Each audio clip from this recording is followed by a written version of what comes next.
नमस्कार, हून bill TV देख रहे हैं आप। मैं हूं आपके साथ विशाल कर। खबरों की शुरुआत करेंगे। मुख्यमंत्री पुष्कर सिंह धामी ने आज देहरादून में पशुपालकों, दूध उत्पादकों और मत्स्य पालकों के साथ संवाद कार्यक्रम का आयोजन किया है।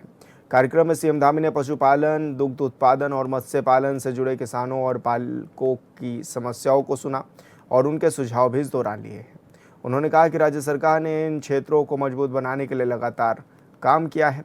इसी दौरान मुख्यमंत्री ने राजकीय वाहन को हरी झंडी दिखाकर भी रवाना किया। कार्यक्रम स्थल पर लगाए गए विभिन्न स्टॉलों का भी सीएम ने निरीक्षण इस दौरान किया है।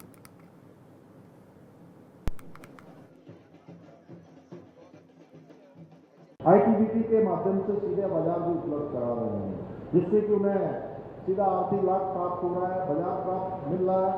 और ये अभी मंत्री जी ने बताया, लेकिन मैं उस बात को फिर से आपके स्मरण में लाना चाहता हूँ कि ये योजना जिसमें हमारे पशुपालकों से, मत्स्य पालकों से, हमारे भेड़ पालन करने वाले, हमारे बकरी पालन करने वाले, सब्जी उत्पादन करने वाले और फल उत्पादन करने वाले, उनके साथ हमने आईटीबीपी के साथ जो निवेश किया है, उस निवेश के माध्यम से सीधे सीधे जहां आईटीबीपी के जवान हमारे सीमा के प्रहरी हैं, उनको ये सब सामान बिल्कुल ताज़ा मिलेगा, ताज़ी सब्जियां मिलेंगी, ताज़ी चीज़ें मिलेंगी। उनको बड़ा बाजार घूमते गए उनके पास नहीं पहुंचेगा। वहीं हमारे किसान भाइयों को भी सीधे सीधे उनके घर के पास ही उनको विपणन का अवसर मिलेगा। और ये काम पूरे देश में उत्तराखंड पहला राज्य है जहां सबसे पहले इस प्रकार की व्यवस्था हुई है। मैं आदमी गृह मंत्री अमित शाह जी का भी बहुत धन्यवाद करना चाहता हूं कि ये व्यवस्था सबसे पहले उत्तराखंड में लागू हुई है। और उत्तराखंड में लागू होने के बाद अब देश के अन्य राज्य भी इस दिशा में आगे बढ़ रहा है, यानी कि अन्य राज्यों में जो सीमावर्ती राज्य है वहां भी इस प्रकार की व्यवस्था को आगे बढ़ाया जा रहा है। भाइयों बहनों, जब पशुपालन मजबूत होता है तो डेयरी क्षेत्र भी स्वाभाविक रूप से आगे बढ़ता है, क्योंकि दोनों एक दूसरे के परस्पर साथी हैं। हमारी सरकार डेयरी क्षेत्र को सशक्त बनाने के लिए निरंतर कदम उठा रही है। और ये हमारे प्रदेश के पशुपालकों के अथक परिश्रम का परिणाम है कि पिछले 4 वर्षों में राज्य के दुग्ध उत्पादन में प्रतिवर्ष लगभग 10% की उल्लेखनीय वृद्धि दर्ज की है। मुझे ये बताते हुए प्रसन्नता हो रही है कि पिछले वर्ष राज्य में सहकारी समितियों के माध्यम से हमारे दुग्ध उत्पादकों को लगभग 380 करोड़ रुपए का भुगतान किया गया है। और जो मैं अभी आईटीबीपी वाला बता रहा था कि आईटीबीपी के साथ जो एमओयू हुआ है हमारा, जो हमारे किसानों से जो उनकी खरीद हुई है, उसमें 13 करोड़ रुपए का सामान अभी तक आईटीबीपी के लोग खरीद चुके हैं, जो अपने आप में अभी तो शुरुआत है। धीरे धीरे 1 साल के अंदर जो है 13 करोड़ खरीदा है। आने वाले समय में ये राशि बढ़ने वाली है। जिस प्रकार से विपणन होगा, जिस प्रकार से उनकी आवश्यकताएं बढ़ेंगी, जिस प्रकार से हम उनको दे पाएंगे, उसके अंतर्गत लगातार आगे बढ़ता जाएगा। इतना ही नहीं, हमारी सरकार द्वारा प्रदेश में मातृशक्ति के लिए समर्पित गंगा गाय महिला डेयरी योजना के माध्यम से महिलाओं को दुधारू पशु खरीदने पर 69% तक का अनुदान दिया जा रहा है। ये एक बड़ा अनुदान है। भाइयों बहनों, हमारे लिए हर्ष का विषय है कि प्रदेश की कामधेनु, अभी सौरभ जी ने जो मुझे यहाँ पर एक उत्पादों का एक उपहार दिया, एक स्मृति चिन्ह दिया, उसके अंदर भी हमारी बद्री गाय का घी भी होता है। और मैं कहीं भी जाता हूँ, उस समय किसी भी हम कहीं भी देश में या अन्य स्थानों पर जाता हूँ, प्रमुख लोगों से मिलता हूँ, तो मैं भी बद्री गाय का घी उनको जरूर जो है देता हूँ, जिससे कि हमारी बद्री गाय का जो है वो घी पूरे देश दुनिया के अंदर लोगों के ध्यान में आ जाए। और बद्री घी के देश के अंदर जो देश में प्रथम, हमारे लिए हर्ष की बात है कि प्रथम जीआई टैग भी हमको प्राप्त हो गया है। और इसका एक बड़ा सेंटर बद्री गाय का हम जो हमारी गैरसैंण धड़ाड़ीसैंण का स्थान है, उस स्थान पर हम बनाने जा रहे हैं। उसके लिए हमने इस बार के अपने राज्य के जो हमारा बजट था उस बजट में इसको प्रावधान कर दिया और 30 करोड़ रुपए का प्रावधान कर दिया और साथ ही साथ जो मेरा बजट का भाषण था उस बजट के भाषण में भी इसका मैंने उल्लेख किया था। और जीआई टैग के माध्यम से बद्री घी की जो गुणवत्ता है, विशिष्टता है, उसको एक वैश्विक स्तर पर केवल अब देश में ही नहीं बल्कि दुनिया के अंदर एक विशिष्ट पहचान हमारे बद्री गाय की बन गई है, बद्री गाय के घी की बन गई है, जिससे इसकी ब्रांड वैल्यू में और उल्लेखनीय वृद्धि हुई होगी। और इसका लाभ अगर इससे सीधे सीधे किसी को सबसे अधिक फायदा होने वाला है तो हमारे दुग्ध उत्पादकों को होने वाला है, हमारे किसान भाइयों को होने वाला है। मैं आप सभी से आज एक आग्रह करना चाहता हूं, आप केवल एक दूध विक्रेता न बने बल्कि अपने उत्पादों को अब एक ब्रांड के रूप में विकसित करने की दिशा में आगे बढ़े और उन्हें और अच्छे तरीके से प्रमोट करें। यानी कि आपका जो कोई भी उत्पाद हो, डेयरी का उत्पाद हो या कोई अन्य उत्पाद हो, वो उत्पाद इतना अच्छा होना चाहिए, उसकी गुणवत्ता इतनी अच्छी होनी चाहिए, उसकी पैकेजिंग इतनी अच्छी होनी चाहिए कि लोग देखें अरे कहाँ का उत्पाद है, देवभूमि उत्तराखंड का है, हिमालय का है, देवों के स्थान का है, तो मन में 0.0001% भी किसी के मन में कोई शंका न हो कि इसमें कहीं भी कोई गड़बड़ी की कोई गुंजाइश नहीं होगी। ये तो अच्छा होगा और अच्छा नहीं होगा, ये सर्वोत्तम होगा, सबसे अच्छा होगा, क्योंकि ये देवभूमि उत्तराखंड से आया है। इस प्रकार का प्रमोशन आपके मन में होना चाहिए। पश्चिम बंगाल की सियासत और चुनावी नतीजों को लेकर कैबिनेट मंत्री सतपाल महाराज ने बड़ा बयान दिया है। उन्होंने कहा कि लोकतंत्र में जीतना बेहद जरूरी होता है, क्योंकि जब जनमत मिलेगा तभी विकास कार्य और आगे बढ़ पाएंगे। उन्होंने ममता बनर्जी पर निशाना साधते हुए कहा है कि अब जनता का समर्थन नहीं मिला है तो नैतिकता के आधार पर त्यागपत्र दे देना चाहिए। साथ ही उन्होंने ये भी कहा कि राजनीति में योग्य और युवा नेतृत्व को आगे बढ़ाने की जरूरत है और बीजेपी लगातार ऐसे लोगों को प्रमोट करने का काम कर रही है जो क्षमता और नेतृत्व की योग्यता रखते हैं।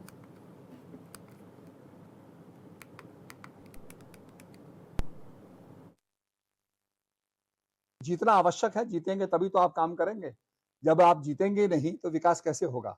अब ममता जी चिपकी हुई हैं, वो तो बिल्कुल ही कह रही है मैं त्याग पत्र नहीं दूंगी, तो निश्चित रूप में ये उचित नहीं है।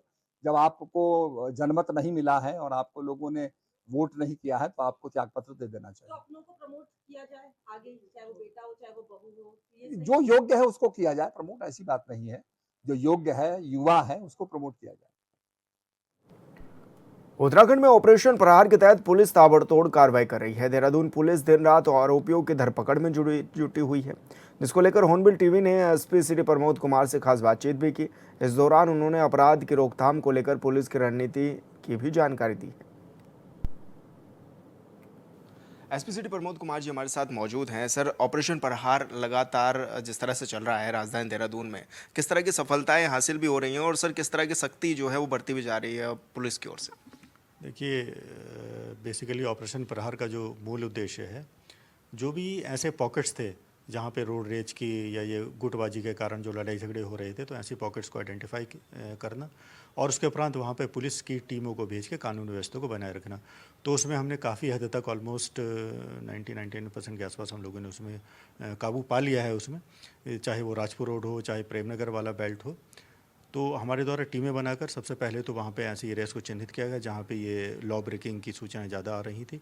तो वहाँ पर हमारे तो सबसे पहले तो जो अराजक तत्व या ऐसे गुट जो कि एक दूसरे से मारपीट करते थे या रोड रेज की घटनाओं को अंजाम देते थे, उन पर नकेल कसी गई है। उनके वाहनों को सीज भी किया गया है और जो BNSS की अलग अलग जो प्रिवेंटिव एक्शंस है वो उनके विरुद्ध सख्ताई से उसमें किए गए हैं। साथ ही साथ जितने भी ये होटल, ढाबे, बार या क्लब्स वगैरह, इनकी भी एक मीटिंग लेके उनको भी पूरे क्या डूज है क्या डोंट्स है वो भी समझा दिया गया था। उसके उपरांत जो उनका निर्धारित समय है, तो अब सख्ताई से उसका अनुपालन करवाया जा रहा है। अब सारी जो व्यावसायिक गतिविधियां हैं वहाँ पे जो समय से वो निर्धारित समय जो होता है उससे बंद भी हो रही हैं, और जो अगर इसका उल्लंघन कर रहा है तो लगातार उसके विरुद्ध हमारे द्वारा कार्रवाई भी की जा रही है। राजपुर रोड पे हमारे द्वारा 2 या 3 नाके बनाकर पर्याप्त पुलिस लगाकर वहाँ पे एल्कोमीटर से चेकिंग भी की जा रही है। इसके अलावा जो भी स्टंट ड्राइविंग है या मॉडिफाइड या ट्रक साइलेंसर है, इस प्रकार वाहनों में अगर जो प्रयोग कर रहा है तो उसके विरुद्ध भी लगातार हमारे द्वारा कार्रवाई की जा रही है। प्रेम नगर में भी लगातार हमारे द्वारा जो है पीएसए के साथ गश्त और पेट्रोलिंग हमारे द्वारा इसमें लगातार की जा रही है, जिसके कि सकारात्मक परिणाम हम लोगों को मिले हैं। सर, रात्रि गश्त जो है वो भी बढ़ा दी गई है, उस पर किस तरह से काम चल रहा है? हाँ, देखिए, जो पुलिस की विजिबिलिटी है लगातार आप भी देख ही रहे होंगे कि जो हमारी पुलिस की मोबिलिटी है, विजिबिलिटी है, उसको भी हमारे द्वारा बढ़ाया गया है। और ऐसे पॉइंट्स जहाँ पे पुलिस की विजिबिलिटी कम होती थी वहाँ पे लगातार पुलिस विजिबल रहती है, और थानों की मैक्सिमम फोर्स को जो है, चौकी के मैक्सिमम फोर्स का हमारे द्वारा रोड पे निकाला जाता है ताकि पुलिस विजिबल रहे। पुलिस विजिबल रहेगी तो देखिए अपराधियों के हौसले वैसे पस्त हो जाएंगे। कोई आपराधिक घटना होने से भी हम उसकी बिफोर हैंड उसको रोक सकते हैं। और अगर कोई चेकिंग के दौरान आपने देखा होगा कि अवैध शराब हो गया है या एनडीपीएस हो गया, अवैध शस्त्र की बरामदगी, वो भी हमारे द्वारा लगातार उसमें की जा रही है। और समस्त थाना प्रभारियों को, समस्त क्षेत्राधिकारियों को यही दिशा निर्देश दिए गए हैं कि लगातार विशेषकर जो रात्रि का समय अपनी जो मोबिलिटी है और अपनी विजिबिलिटी अपने अपने क्षेत्र में वो बनाए रखेंगे। सर, मेरा अंतिम सवाल ये है कि जिस तरह से हाल फिलहाल में एक मामला सामने आया कि राहुल गांधी का पीए बताकर 25 लाख की ठगी को अंजाम दिया गया, ऐसे में किस तरह से पुलिस ने उस पर तत्परता की और कार्रवाई कहाँ तक पहुंची, किस तरह से कार्रवाई की? देखिए, इस प्रकरण में एक तो जो शिकायतकर्ता थी तो उनकी तहरीर के आधार पर तत्काल इसमें अभियोग पंजीकृत किया गया था और तत्काल उसकी जो है जांच प्रारंभ कर दी गई थी। इसमें कई टीमों को हमारे द्वारा लगाया गया था। परसों जो इसमें हमारी टीम के द्वारा सफलता प्राप्त की गई और एक व्यक्ति जो कि प्रकाश में आया था उसको गिरफ्तार किया गया। जानकारी करने पर उसने अपना नाम गौरव कुमार बताया, जो कि मूल रूप से अमृतसर पंजाब का रहने वाला था। उसे और तहकीकात की गई तो उसके द्वारा इस घटना को अंजाम दिया गया था और जो धनराशि थी वो भी उसके द्वारा लेना जो है कबूल किया गया है। उनसे पूछताछ करने के उपरांत उनको गिरफ्तार कर माननीय न्यायालय में जो है पेश किया गया था, जहां उनको माननीय न्यायालय के आदेश अनुसार न्यायिक अभिरक्षा में इनको भेज दिया गया है। आगे और जानकारी करनी है तो उन पर पीसीआर पर लेने की उनकी तैयारी है। उसमें 2-3 लोगों के नाम और भी प्रकाश में आए हैं तो उनके विरुद्ध भी जल्दी हम और सी कार्रवाई करेंगे। उनके पास से जो मोबाइल वगैरह बरामद किए गए थे उसको भी फॉरेंसिक जाँच के लिए हम लोग शीघ्र ही परीक्षण के लिए भेजेंगे। धन्यवाद सर, हमसे बातचीत करने के लिए एसपी सिटी प्रमोद कुमार जी हमारे साथ है, जो कि तमाम विषयों पर हमारे साथ बातचीत कर रहे थे। हॉर्नबिल टीवी के लिए देहरादून से विशाल गर्ग। ब्रेक के बाद स्वागत है आपका, खबरों में आगे बढ़ेंगे। चंपावत में 16 वर्षीय बालिका से दुष्कर्म के मामले को लेकर ऋषिकेश में यूथ कांग्रेस और एनएसयूआई कार्यकर्ताओं ने जोरदार प्रदर्शन किया। इस दौरान कार्यकर्ताओं ने सरकार के खिलाफ नारेबाजी कर आरोपियों को फांसी देने की भी मांग की है। प्रदर्शनकारियों ने कहा है कि प्रदेश में दुष्कर्म की घटनाएं लगातार बढ़ रही हैं। मुख्यमंत्री और क्षेत्रीय विधायक के गृह क्षेत्र में ऐसी घटना होना कानून व्यवस्था पर सवाल खड़े करता है। उन्होंने मामले की निष्पक्ष और त्वरित जांच कर दोषियों को सख्त सजा देने की भी मांग की है। कल अभी तक घटना को हुए 16 घंटे हो चुके, बट अभी तक कोई कानूनी कार्रवाई नहीं की गई है और ये कानूनी कार्रवाई यदि नहीं करते तो हम उक्त आंदोलन पे बांधे होंगे और हम उक्त आंदोलन करेंगे जल्द से जल्द। 16 वर्षीय बालिका के साथ मंडल के उपाध्यक्ष द्वारा जो सामूहिक रूप से बलात्कार किया गया है वो एक बहुत शर्मसार करने वाला विषय है। अभी हम अपनी बहन अंकिता भंडारी तक को न्याय नहीं दिला पाए हैं। उसी बीच एक और मामला हमारे बीच आया है। मैं सरकार से एक सवाल पूछना चाहता हूं कि सरकार इस प्रदेश को किस और ले जाना चाहती है। लगातार इस प्रदेश में बलात्कार जैसे मामले लगातार बढ़ते जा रहे हैं और सरकार किसी भी तरह का कोई ठोस कदम उठाने के लिए तैयार नहीं है। अगर अंकिता भंडारी वाले मामले में सरकार द्वारा दोषियों को फांसी की सजा सुनाई जाती तो आज इस तरह की 16 वर्षीय बालिका के साथ या और अन्य बालिका जिनका सामने अभी तक केस आया ही नहीं है उनके साथ बलात्कार नहीं होता।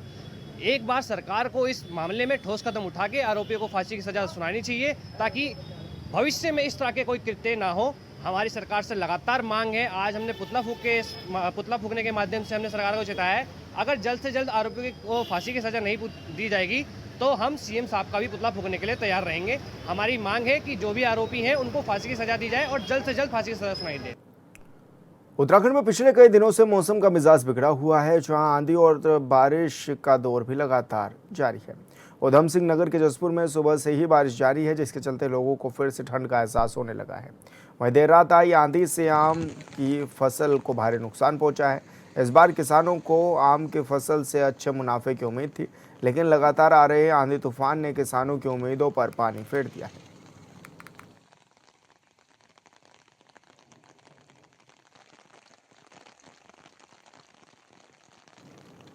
बद्रीपुरी की बद्रिश झील भी इन दिनों जलीय पक्षियों की आमद से गुलजार नजर आ रही है। बीआरओ तिराहे के समीप इस प्राकृतिक झील में पक्षी प्रेमियों को ग्रे विंगटाइल से लेकर व्हाइट विंग समेत अन्य पक्षियों के दर्शन आसानी से हो रहे हैं। श्रद्धालु बद्रीनाथ मंदिर के दर्शनों से लौटते वक्त कुछ पल बद्रिश झील किनारे इन जलीय पक्षियों को निहारते हुए भी नजर आने लगे हैं।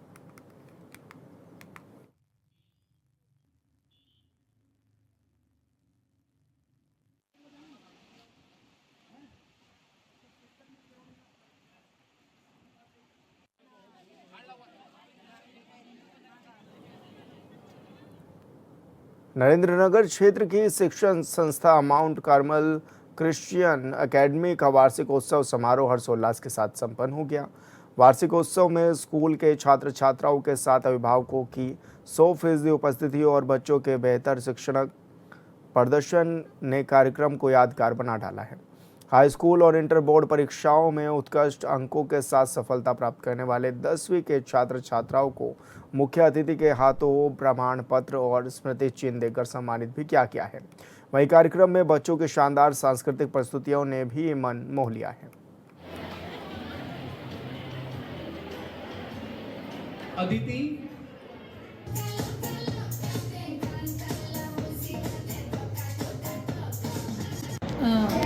माउंट कार्मेल क्रिश्चियन एकेडमी जो नयनगर में है।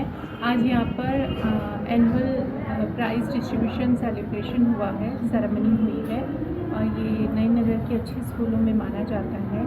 स्कूल का जो एजुकेशन क्वालिटी है इट्स वेरी गुड। यहाँ स्टाफ भी बेटर है, अच्छा है और बहुत ही अच्छा वातावरण है यहाँ academy. Mount Carmel Christian academy एक सीनियर सेकेंडरी स्कूल है यहाँ पे और इस समय में हम लोग यहाँ का एनुअल अवार्ड और यूनिवर्सिटी सेरेमनी को सेलिब्रेट कर रहे हैं। और माउंट कार्मेल क्रिश्चियन एकेडमी के अगर इतिहास को देखेंगे तो हम ये बता सकते हैं कि यहाँ का जो इंग्लिश मीडियम एजुकेशन ICSE का वो बहुत ही उच्च स्तरीय है और यहाँ के बच्चे बड़े बड़े क्षेत्रों में बड़े बड़े जगहों में जाकर के कार्यरत हैं। और इस समय में मेरा ये संदेश रहेगा कि जितने लोग इस संदेश को सुन रहे हैं, आप सबसे विनती करते हैं कि इस स्कूल का आप लोग यहाँ पे आकर के अपने बच्चों को यहाँ पे एडमिट कराएं ताकि ये स्कूल आपको भी वही सब कुछ दे सके जो बाकी अन्य बच्चों को इस जगह के लोगों को अन्य बच्चों को हमने इस जगह पे दिया है।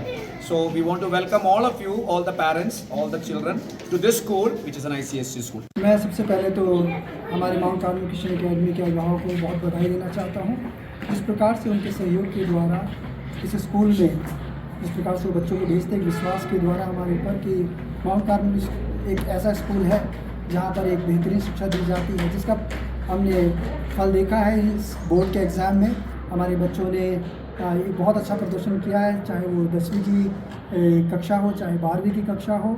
और उसी के सिलसिले में हम लोगों ने आज ये प्रोग्राम रखा है जहाँ पर बच्चों को पुरस्कार वितरण का कार्यक्रम है और उसी के साथ में बच्चों को जिम्मेदारियाँ दी जा रही हैं। तो इस क्षेत्र के सभी लोगों को मैं बताना चाहता हूँ कि माउंट कार्मेल क्रिश्चियन एकेडमी अपने लक्ष्य को प्राप्त करने के लिए प्रत्येक समय कार्यरत है और यहाँ के सभी टीचर्स का मैं विशेष धन्यवाद देना चाहता हूँ जिन्होंने इस कार्य को संपन्न करने में हमारे सहयोग किया। और सारे बच्चों को मैं फिर से एक बार बधाई देना चाहता हूँ और उम्मीद करता हूँ कि आने वाले दिनों में हम और भी बेहतर शिक्षा इस क्षेत्र के बच्चों को दे पाएँ। नमस्ते, मेरा नाम अनुकृति है। मैं कक्षा 12 की छात्रा थी। इसी स्कूल से मैंने अभी कक्षा 12 पास आउट की है और बहुत अच्छे अंकों से मैंने पास आउट किया है और इसका श्रेय मैं अपने टीचर्स को, अपने पेरेंट्स को, सबको देना चाहूँगी क्योंकि उन्होंने ही हमारे पीछे मेहनत करी, हमें बताया क्या सही है क्या गलत है। उन्हीं के वजह से हम इतने अंक प्राप्त कर पाए हैं। और आज के कार्यक्रम में मैं इसलिए आई हूँ क्योंकि हमारे स्कूल ने हमें बुलाया है सम्मानित करने के लिए और मैं यहाँ पे अपने स्कूल टीचर्स को थैंक यू बोलना चाहूँगी कि उन्होंने हमें वो शिक्षा प्राप्त की जो शायद और कहीं हमें मिल नहीं पाती। डोईवाला के माजरी स्थित हिमालयन पब्लिक स्कूल के 6 छात्र विद्यालय की छुट्टी के बाद गायब हो गए। जब छात्र घर पर नहीं पहुंचे तो अभिभावकों ने स्कूल प्रबंधन से पूछताछ की। सूचना मिलते ही मौके पर पुलिस ने बच्चों की तलाश शुरू कर दी। कड़ी मेहनत और लगातार सर्च ऑपरेशन जारी रखने के बाद बच्चों को हरिद्वार से सुरक्षित बरामद कर लाल तप्पड़ चौकी लाया गया। जिसके बाद सभी बच्चों को उनके परिवारों को सौंपा गया है।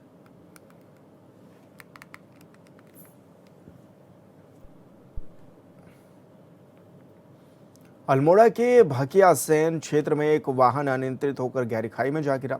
सूचना पर पहुंचे एसडीआरएफ की टीम ने रेस्क्यू अभियान चलाकर खाई से वाहन सवार 3 लोगों को बाहर निकाला है। मौके पर मौजूद स्वास्थ्य विभाग की टीम ने परीक्षण के उपरांत तीनों व्यक्तियों को मृत घोषित भी कर दिया है।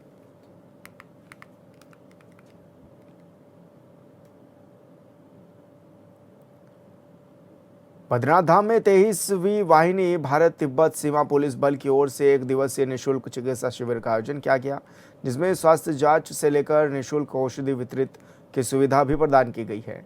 बद्रीपुरी के GMVN गेस्ट हाउस चौक के समीप लगे इस चिकित्सा शिविर में बड़ी संख्या में बद्रीपुरी के स्थानीय निवासियों, व्यापारियों, साधु संतों समेत आम नागरिक भी इसमें शामिल हुए हैं।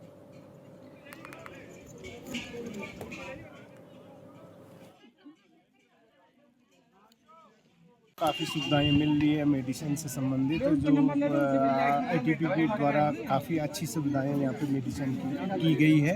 यहाँ पे जो भी मजदूर लोग, यात्री लोग और यहाँ के लोकल लोग हों, काफ़ी सुविधाएं हो रही मेडिकल की यहाँ पे ना, तो इससे लोगों को काफ़ी रिलैक्स हो रहा है कि इधर उधर भागना नहीं पड़ रहा है, यहीं पे रोड ही पे सब चीज़ें अवेलेबल है।